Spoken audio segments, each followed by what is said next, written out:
Hi everyone, welcome to the Tech Entrepreneur on a Mission podcast. My name is Ton Dobbe and I'm the founder of Value Inspiration and the author of The Remarkable Effect.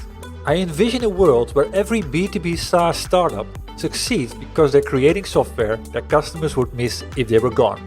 And here's why.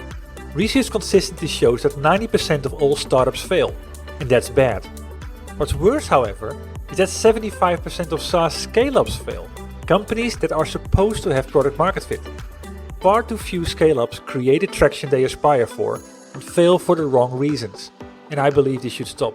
And hence I created my business.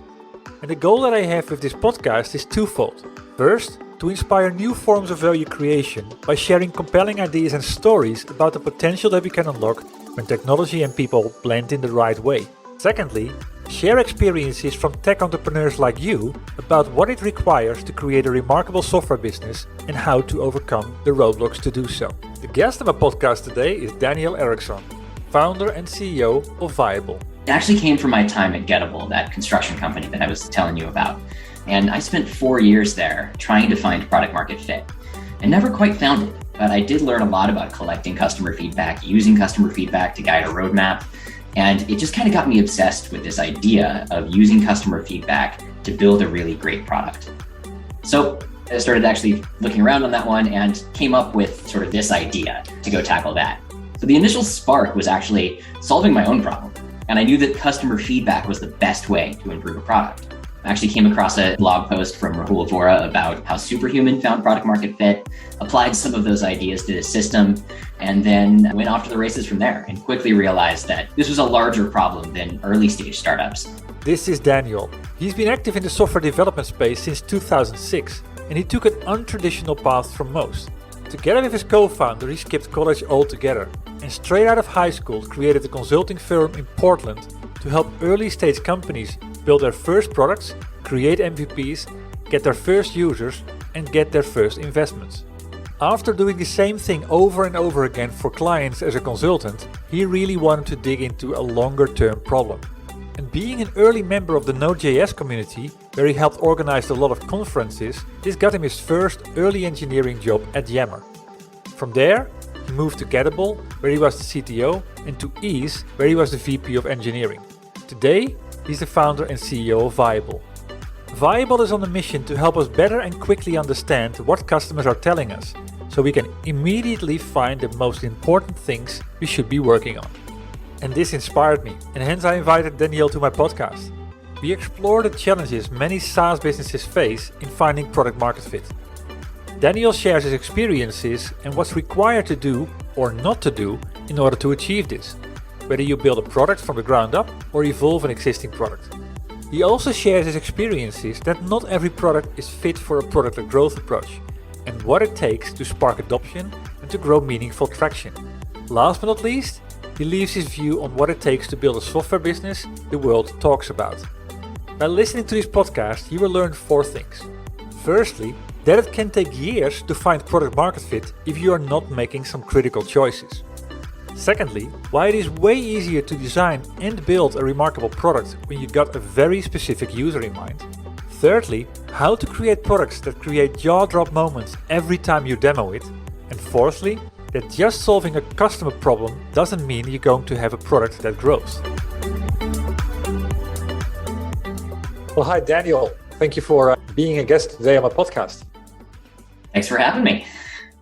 It's a pleasure. Yeah, recently, I think it was about a month ago, I saw an announcement in one of the emails that I get that I always try to read and to digest, one of the AI Insider emails. And I saw that your company got a new round of funding. It always triggers me, okay, these companies are doing something and they're going to scale up. So what is the magic behind them? So I checked it out and immediately went to your about page, tried to figure out what is the big idea and the vision behind the company. And I like what I saw. So hence the invitation. Because I think this is a story that's nice to amplify through the podcast and talk about the value that we can unlock when technology and people blend in the right way. That's what my podcast really is all about since the start. Before we start talking about your company Viable, which you started in 2020 January, which is not too long ago, almost 2 years now. Yeah, a little bit about yourself. If you would have to describe yourself as an entrepreneur in 2 or 3 words, what are the characteristics that come up?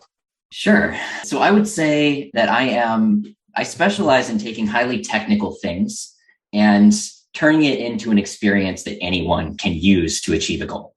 So throughout my history, it's always been about taking some challenging problem and then packaging it in a way that, anyone can kind of digest. And so that's from a sort of marketing and sort of positioning standpoint, but also from the actual user experience itself. I deeply care about bringing really good user experiences into places that can really benefit from that. And the places that I usually see that can benefit from that are large enterprise companies. They're usually the ones that are a little bit more neglected by good product experiences.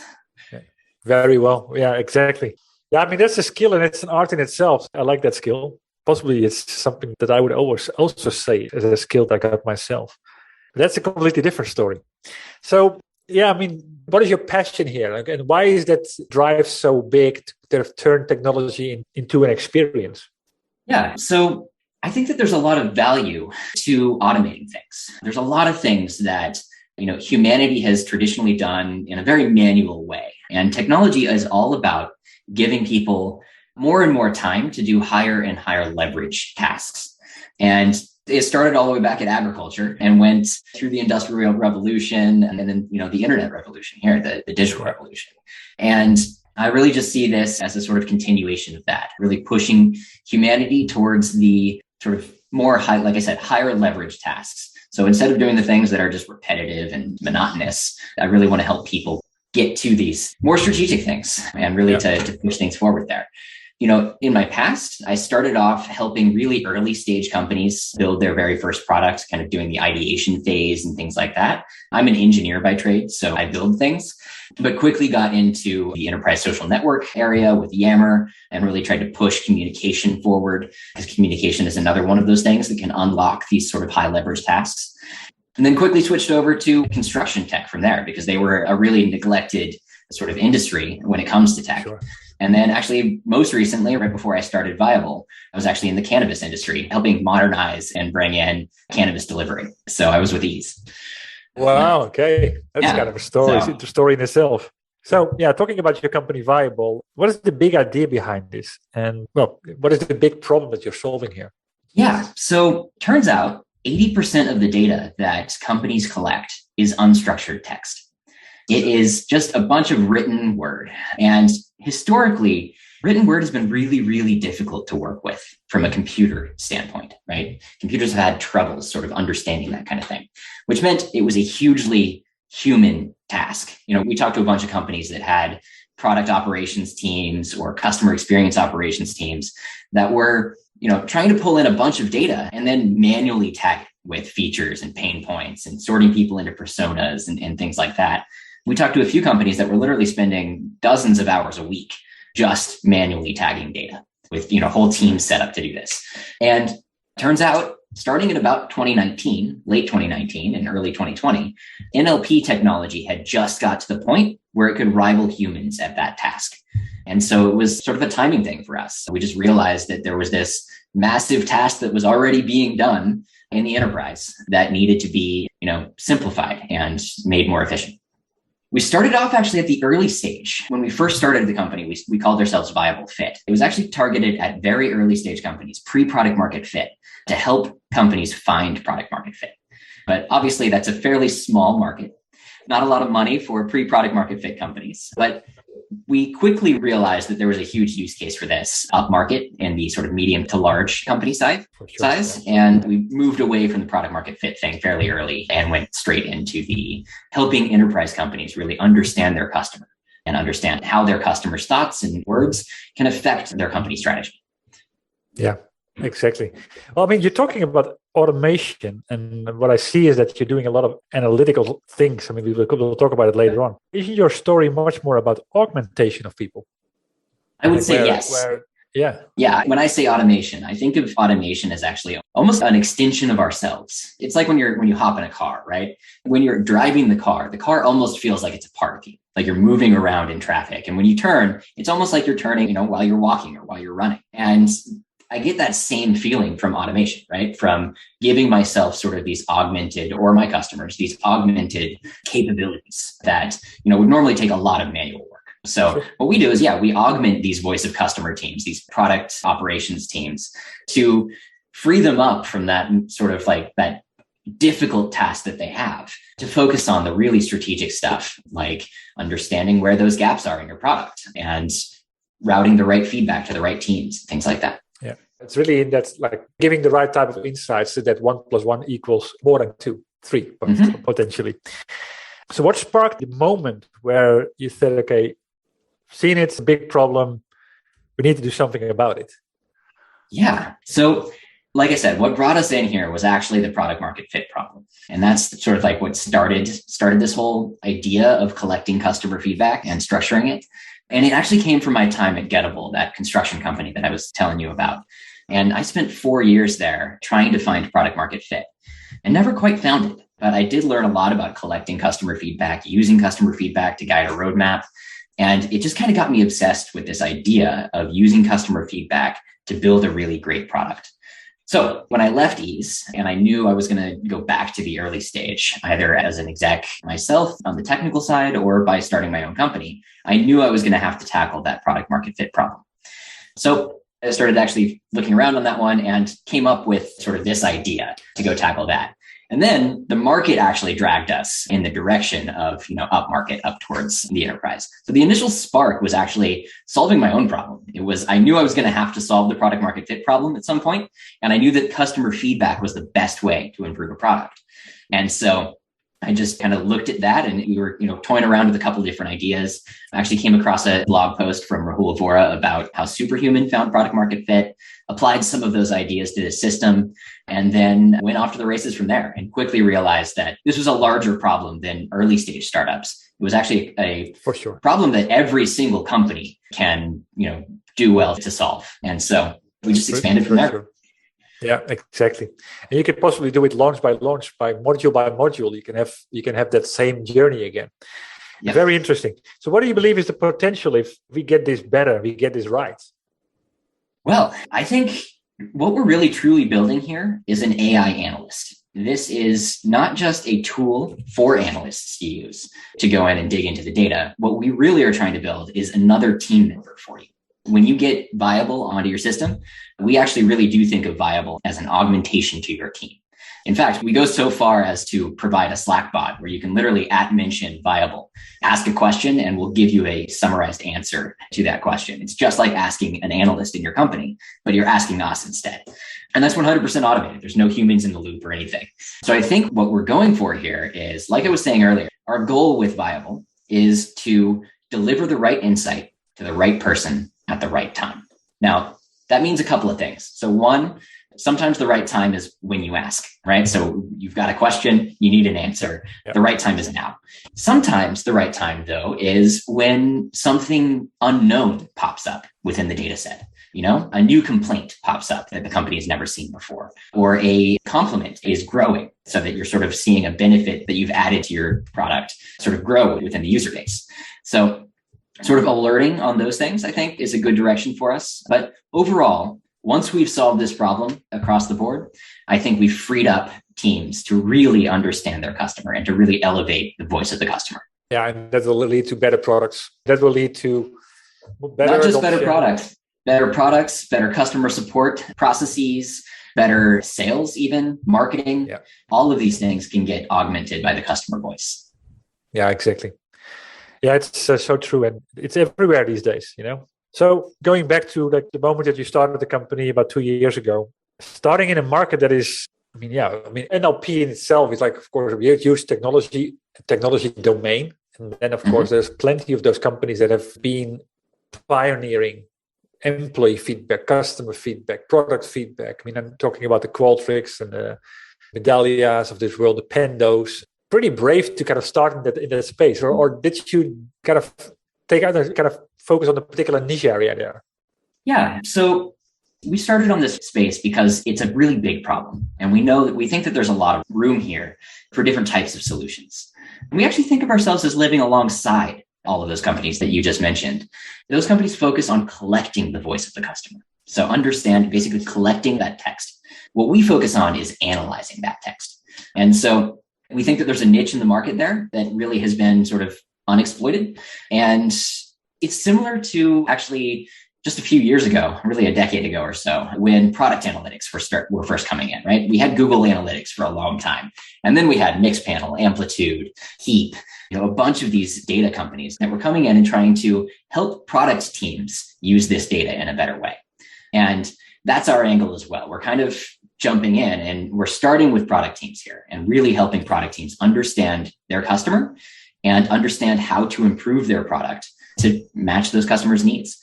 And I think, elsewhere, there's been a lot of focus on the customer experience side. And while we're not neglecting that side, our core focus is still with product improvement.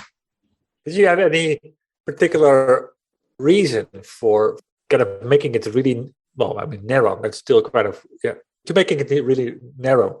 Yeah. And not saying, okay, well, we have this analytics tool and we can do all of these things together. What made you choose specifically product or only product?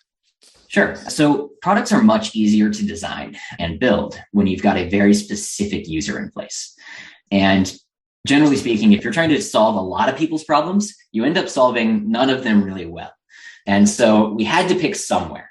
And because we sort of started with this product market fit side with, really the product feedback started there. And because my co-founder and I have a huge product background, right? We've been building products for a long time now. It seemed natural for us to start there. Let me make a small interruption here. Daniel just made a critical remark about what it takes to build products the world will talk about. Focus. It would be so much easier to build a product that would centralize all customer feedback in one place than analyze it and provide insights. But Daniel realized that the devil is in the detail. And to build a product that will drive traction, you need to go deep and meet 3 criteria. That you're solving a problem that is viable, that you're solving a problem that is critical, and that you're solving a problem in a way that exceeds expectations. This is about focus. It's about realizing that you cannot please everyone and build something that's valuable and desirable. And these are traits remarkable software companies master. And you can master these traits as well. The first step? Simply read my book, The Remarkable Effect. You can grab the Kindle version free from my website. And to do so, simply go to valueinspiration.com. Back to the interview.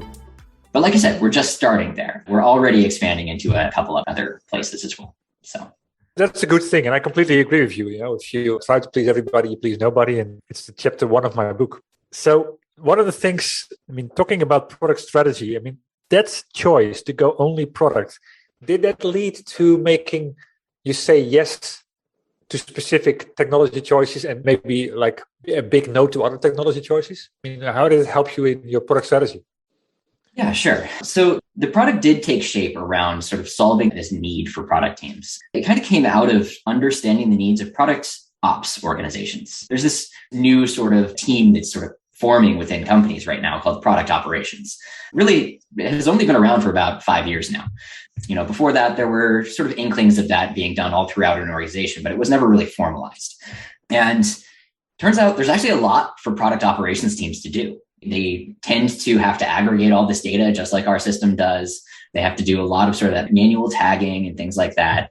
So we focused on just their needs to begin with, which was the parts of their job that they really didn't like doing. And what that turned out to be was reading through literally every piece of text that they receive and manually tagging things, trying to figure out the right structure to put everything in so that they can preempt the kinds of questions that they would be getting from their teammates so that they could answer those easily. Oftentimes they'd get a question and then they wouldn't have the data structured in a way that would help them actually answer that question. So their job is basically understand what the customers want and need, and then help the rest of the organization understand that as well by answering questions for them, providing reports and things like that. So it turns out there were basically 3 things that they did that we knew we could help with. So 1 was aggregating the data and structuring it. 2 was helping them answer the questions that their teammates have by digging into the data itself, summarizing it for them super easily, and then doing some data visualization around it as well. And then lastly, providing reports on a cadence. So a couple of our customers, for example, have an entire team focused on just writing a summary report for the NPS feedback that they get. And they send it out to their exec team once a week. Now, what that requires is them to read through every piece of NPS feedback for the week, summarize it in a way, and then get some data around it as well and pack that into the thing. Yeah. This ends up taking hours every week for them to do. And, with generative models like GPT-3, we are actually now able to write those kinds of reports for them. One thing that we do is actually, we've got a weekly summary report that comes out. What that does is you pipe in all your data from your disparate data sources, app reviews, NPS, whatever, pull it in, and then we'll actually summarize that for you. We'll tell you what your top complaints were, what your top compliments were, and actually write a paragraph about each of them, and then even pop up verbatim quotes from the customers. So really, it's all about solving those three things: aggregating and structuring the data, answering questions, and providing a high-level bird's eye view of the data there. And we really used that team as a model. Basically, what are that team's responsibilities? And let's build a product that helps them do that.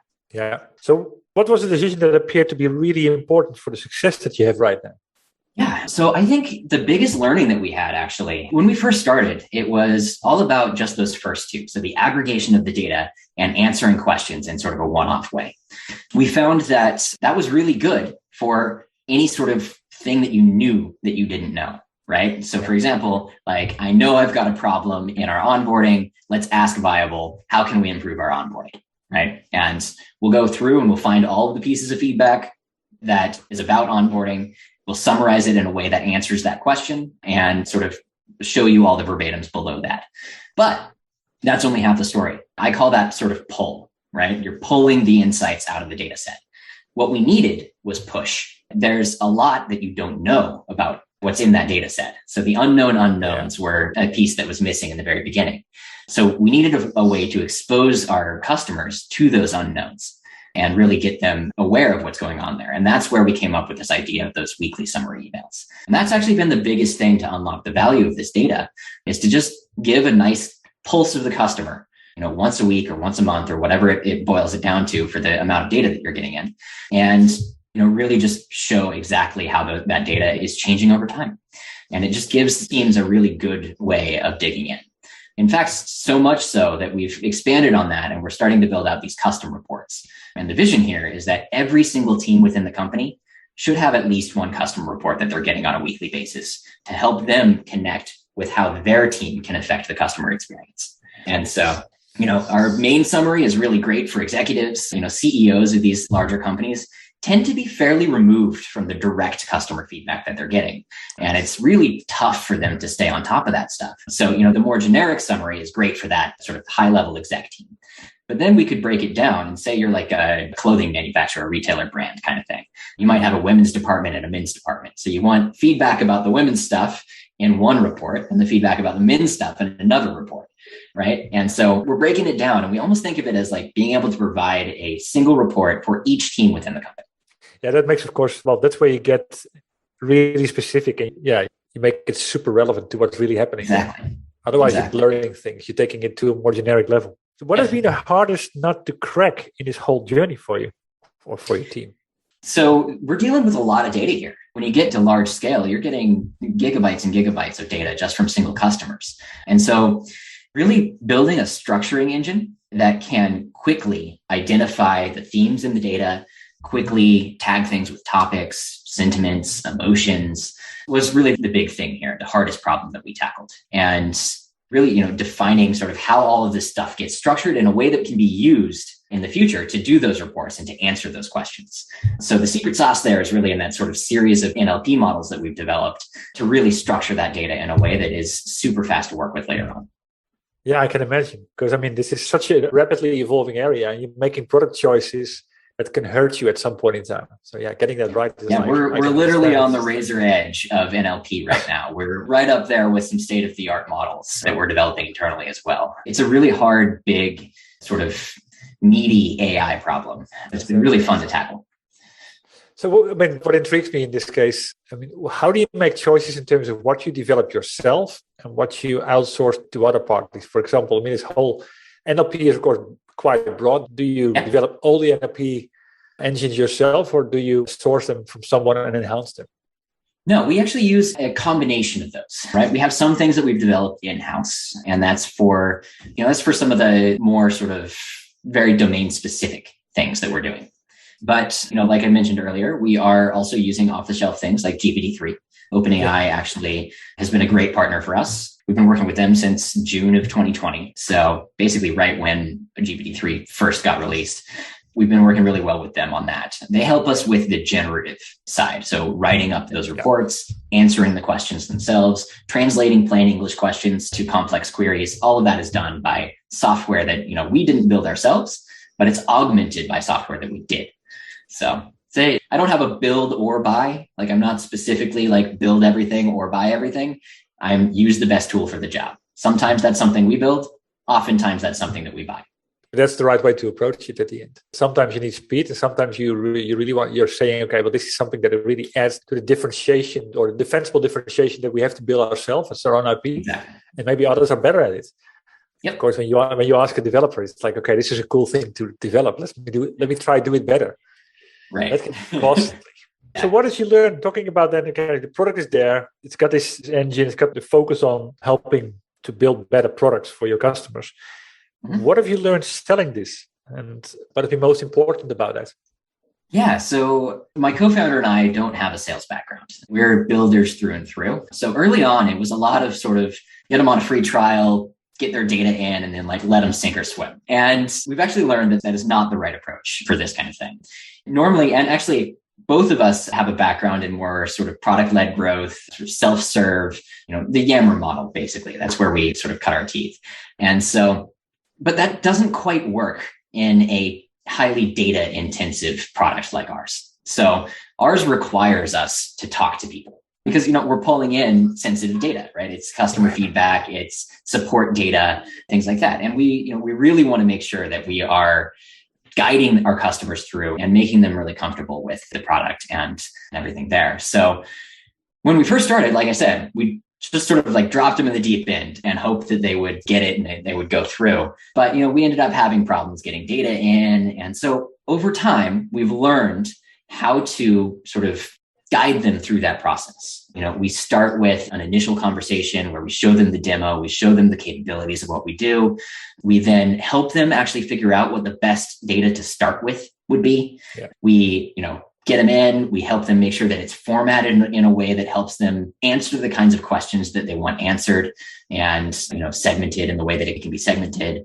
Make sure that we've got the right data to provide the reports that they're looking for, and then help them actually understand, okay, what do I actually want to get out of these reports? What kind of questions do I want answered? And, really just help them think through, how do we use this thing? Because it's a new thing, right? Nobody's really done something in this specific space before where you're digging in, you're asking questions in plain English to get an answer also written in plain English by a computer, right? It's a new interaction paradigm and it's magic. It's awesome when you look at it. In fact, almost every time we get somebody's new data in and we hop on a call to kind of walk through it with them, you just see the jaw drop when the first question gets answered. And it's so cool to see that. But you have to get them through that journey, right? You have to start by just showing the capabilities, like understanding what problems they have and really digging in and saying like, okay, well, we think we can, like, if you have this kind of data, we can help you solve that kind of problem. And really listening to the customer all the way through and then guiding them towards solving the problems that they're looking to solve. Makes a lot of sense. I mean, I completely agree with the approach you're taking there. And indeed, you have a product that is high touch, as they call it. It's not something that you get on and get them through the free trial up to signing up and then asking for a license because there's too much to do there. But it's an approach you learn by doing at the end. So you've been involved in startups, in companies, in product technology type of evolutions.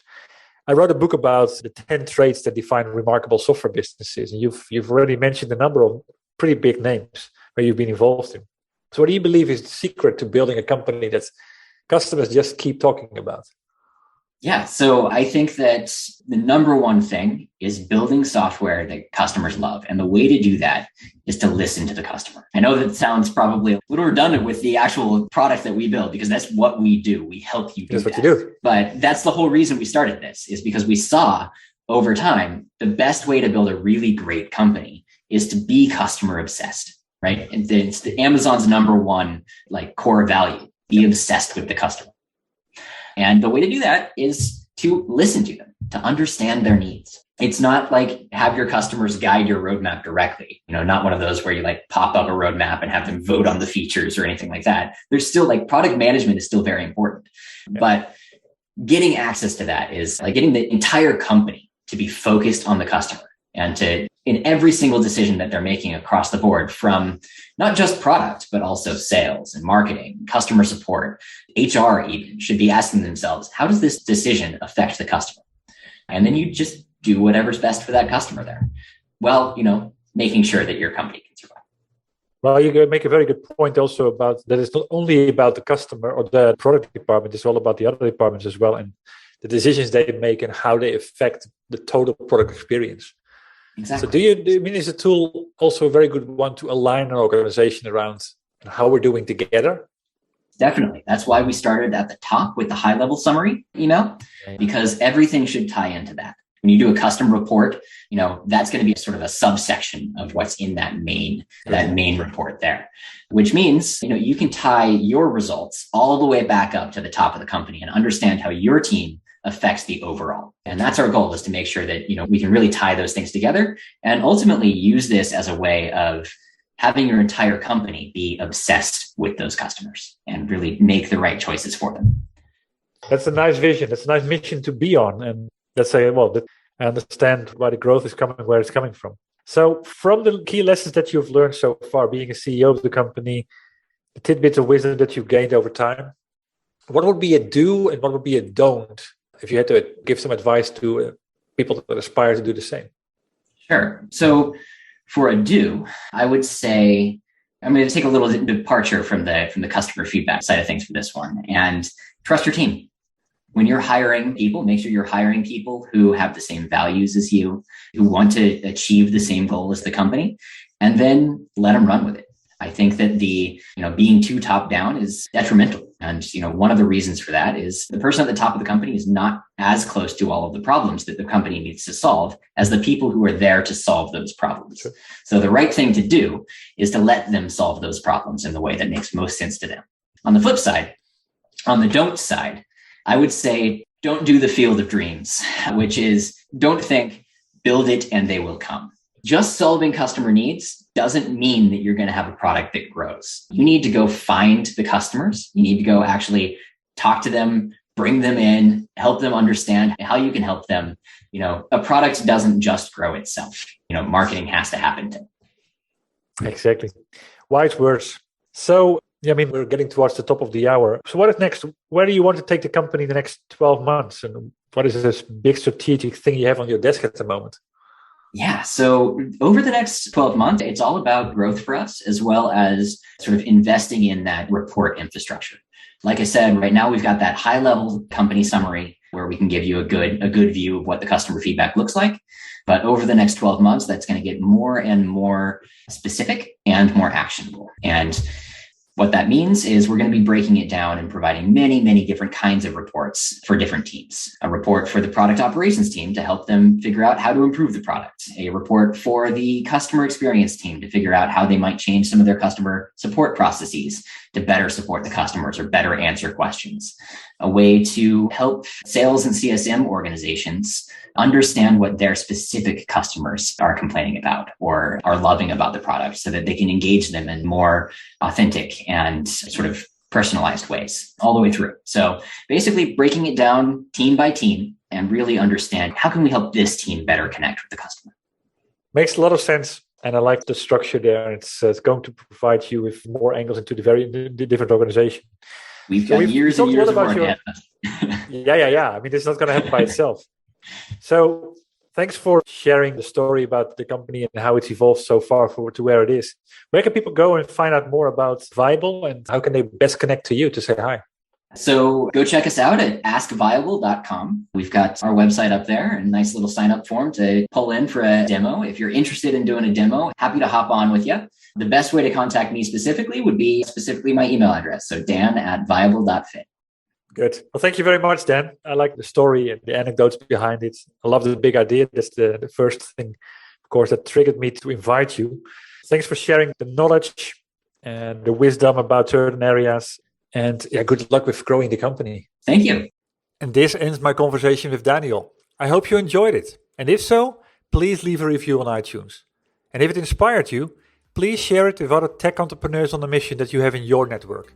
Other than that, thank you for tuning into this podcast. I had the honor to speak to Daniel Erickson, founder and CEO of Viable. As said, The goal that I have in this podcast is twofold. Firstly, to inspire new forms of value creation by sharing compelling ideas and stories about the potential we can unlock when technology and people blend in the right way. And secondly, share experiences from tech entrepreneurs like you about what is required to create a remarkable software business and how to overcome the roadblocks to do so. Before I close, I have 2 more comments to make. If you know other tech entrepreneurs on a mission that have a story worth sharing, please send me an email at ton.dobby@valueinspiration.com. Building the momentum all starts with revealing the ideas. And that starts with you. And if you want to know more about my book, or you're interested in joining the Remarkable Effect tribe, please visit my website at www.valueinspiration.com. Thanks for tuning in. And you could do me a big favor by rating the podcast on iTunes or provide me with your feedback directly. I'll see you shortly on a new episode.